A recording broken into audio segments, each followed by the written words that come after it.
Okay, part 3. Part 3 of this. Sorry guys, my camera, I fell to the camera.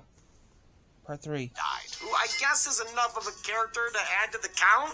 Honestly, I don't even know my own rules sometimes. Vanessa is played by Elizabeth Lail, last seen on the Kill Count and Countdown, while Mike is played by Josh Hutcherson, star of The Hunger Games and TikTok fan cams. His horror credits include slashers like Detention and Tragedy Girls, the latter of which was penned by Tyler McIntyre and Chris Lee Hill, who have story-by credits on FNAF alongside game creator Scott Cawthon. In light of his tragic backstory, Vanessa agrees not to file a police report, but insists that Mike stay awake and alert when he's working around the animatronics. With his usual babysitter, Bitten and Hyoff, Mike is forced to bring Abby along on his next shift. She's gonna have to sleep on the floor, but she's still excited, because there's nothing kids love more than a cleaning montage! Yeah! I love watching dudes clean restaurants in my horror movies. All that cleaning gets Mike tuckered out, so he, you guessed it, takes another nap on the clock. He grills his new dream friend for info. Help me remember the man who took my brother. But the kid ghosts him, leaving behind a dirt bunny for Mike to ponder. While he's sleeping, Abby gets up to poke around for more lively playmates. She screams and wakes Mike up, who finds her surrounded by Fazbear and friends. He's ready to go to Chairtown to take this bear down, but don't worry, Mikey. Abby's just having some wholesome fun. Please stop tickling me. Hey guys, Tyler here. Yeah. That's what time it actually is. It's 3 in the morning. I'm finishing at 3 in the fucking a.m. Yeah. I got plans at 10. So I got some time to kill. This rock band just wants to play. Wink. And though they don't like Mike, they're held at bay by Abby and her cutesy doodles. Mike realizes Abby's most recent illustrations look like a page out of his dream journal. Them's those damn dream kids he keeps saying. Turns out Abby's been getting drawing prompts from beyond the veil. All they talk about is a yellow rabbit. Mike takes Abby back to Freddy's the next night so she can probe her new friends for more details about Garrett's kidnapping. When they get there, they find Vanessa admiring Abby's artwork. Mike pulls her aside to ask her what the fuck the animatronics are.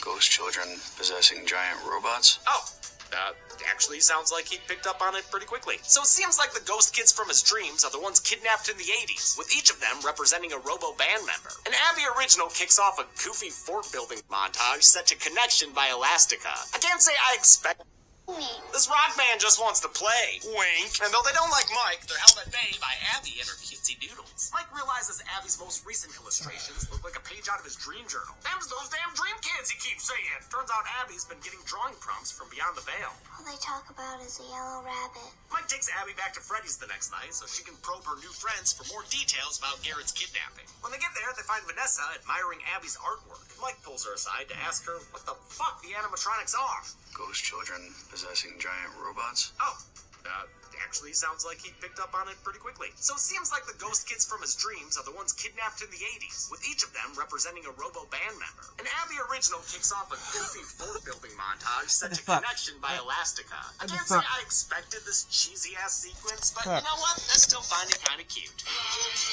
Fuck. I fucked it.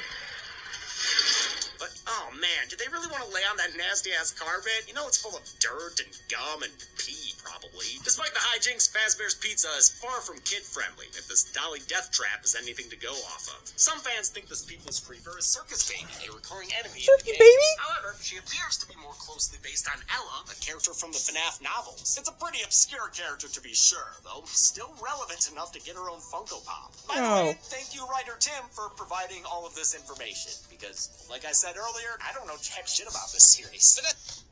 Me neither. I played the games, but that's about it.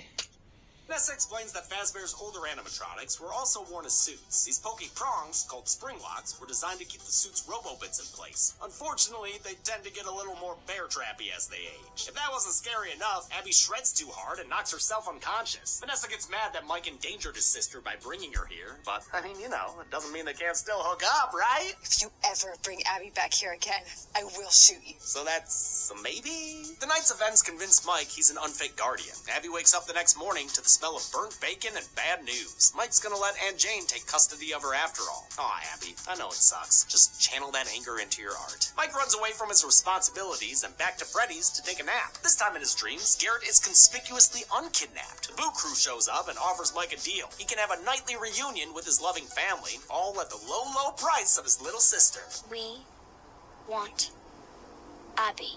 A conflicted Mike agrees to the deal, but thinks about it for like 2 more seconds and regrets it immediately. Sucks for him though, because now the kids are gone, and so is the family he traded for. What the fuck? Mike wakes wakes up and finds himself strapped in the same perilous position as his predecessor. He manages to free himself and stumbles upon the bodies of Max and her friends, who have been stuffed into various Fazbear brand suits. Max appears to be stuffed inside Shadow Freddy, a purple variant of Freddy. Ooh.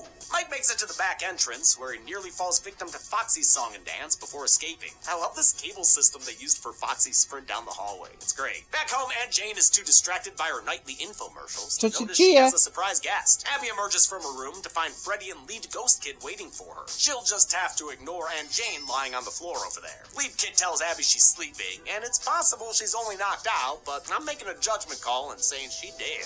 To get to Fazbear's, Abby and Freddy take a cab driven by streamer Corey X Kenshin. Corey's played these games a lot before, so he agrees to take the Freddy Faz Fair. Why do I always get the weirdos? You might notice that this Freddy is more Faz beaten up compared to his appearance at the restaurant. That's because this isn't Freddy. Lead Ghost Kid even says so.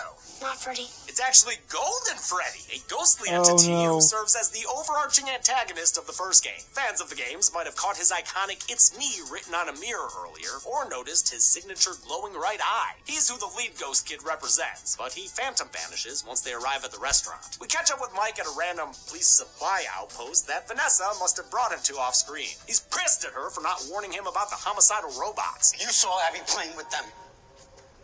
And you knew what they were capable of, and you didn't say anything. Yeah, maybe he should be the one threatening to shoot her. Actually, no, that probably wouldn't end well. Vanessa finally comes clean about Fazbear's dark history. She reveals the ghost children are being controlled by William Afton, the owner of Fazbear's Pizzeria, who murdered them in the 80s. The cops searched the restaurant for the missing kids, but Afton was a cruel and clever man who hid the evidence away in a disturbing place. It's not just their ghosts that are inside of those machines. It's their bodies. And how does Vanessa know all this? Well, because there's one more thing to know about William Afton. He's Vanessa's father! It's a flip on the game lore where William Afton is Mike's dad, not Vanessa's. Vanessa does appear in the 9th game as a security guard and is revealed to be a follower of Glitchtrap, a murderous mascot who's implied to be William Afton's ghost. God damn it, there's a lot of lore in these games. Sammy knew up front they wouldn't be able to cover everything in the film. The lore is massive, and there was no way we were ever going to fit everything into one film, nor was it the intention. Sure. But she and Cawthon both agreed that Afton would be crucial to include, and made sure to tie the film to the story of the first game. As a final blow, Mike recognizes Garrett's toy in a photo and realizes William Afton is the man who kidnapped his brother long ago. Oh, it's personal now. Vanessa's too scared of her dad to help Mike, but arms him with a bunch of tasers, since they'll mess with the animatronic circuitry. Mike takes her cruiser back to Freddy's, where he diehards his way inside. He disables Freddy and Bonnie with a bucket of water and a well-placed taser shot. Chica, however, is absent. She's leading Abby to the back, where a mechanical makeover awaits her. Mike arrives just in time to save her, but their escape is hampered by that pesky cupcake. Mike shocks his foe into submission, giving Abby a chance to ball Apocalypse Now into a hiding spot. When Mike tries to find her, he runs into a yellow bunny, the foreboding figure all over Fazbear's wall of drawings, and the 8-bit opening credits. Mike tries to use his taser, but this ain't no robot. This is William Afton in the flesh, or rather, in the suit, a yellow variant of Bonnie known in the games as Spring Bonnie. Abby's nearly found by Foxy, and Billy's put down by a Deus Ex Machina. It's Vanessa, who's decided to come help out after all. But they'd better hurry, since Afton wastes no time disarming Mike and kicking the absolute shit out of him. Just leave it alone! Don't you?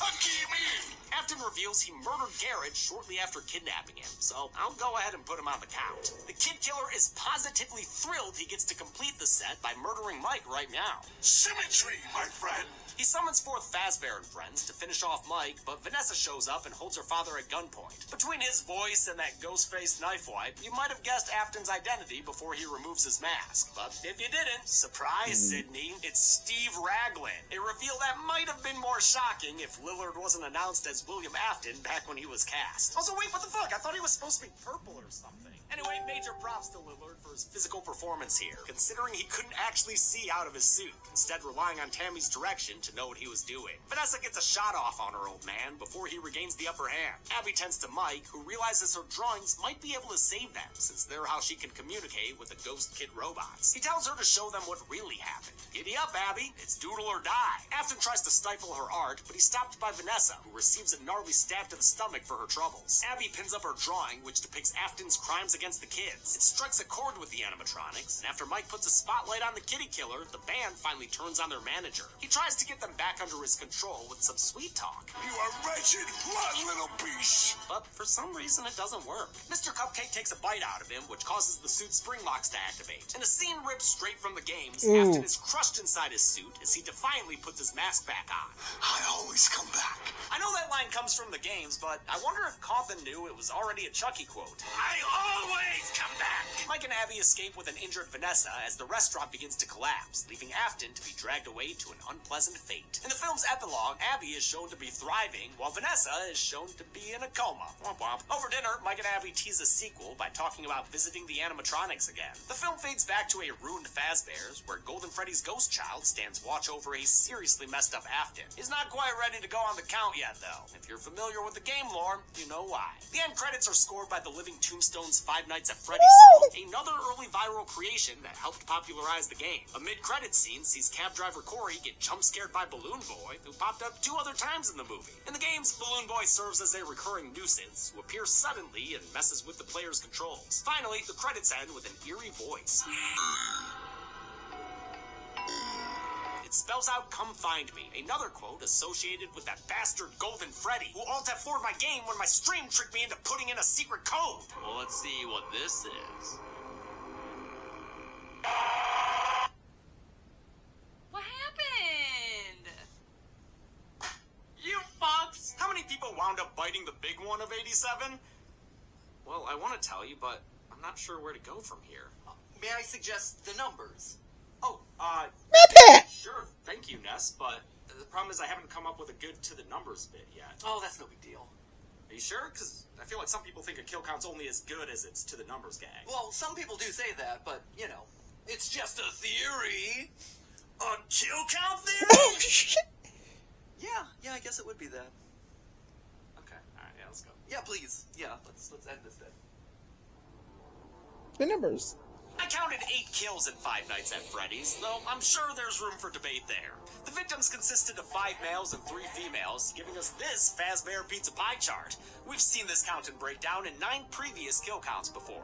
With a runtime of 109 minutes, that left us with a kill on average every 13.63 minutes. I'll give the Golden Chainsaw for coolest kill to Max. Though it's mostly done in shadow form to retain that PG-13 rating, it's still gnarly and a nice nod to the bite of 87. Dog Machete for lamest kill will go to Aunt Jane, since I'm not even entirely sure she's dead. Guess we'll find out in the sequel. And that's it! Five Nights at Freddy's was released in 2023 and kicked ass at the box office. Yes, it did. I'll be sure to cover the sequels that are undoubtedly on their way. Part 2 is gonna come Until out, then, I'm James A. Janice. but that's all. This has been the Kill Count. Thanks a lot for watching this Five Nights at Freddy's Kill Count. I know that this was hugely requested. There were reasons I couldn't cover it until now, but now we're covering it, and I hope it goes well.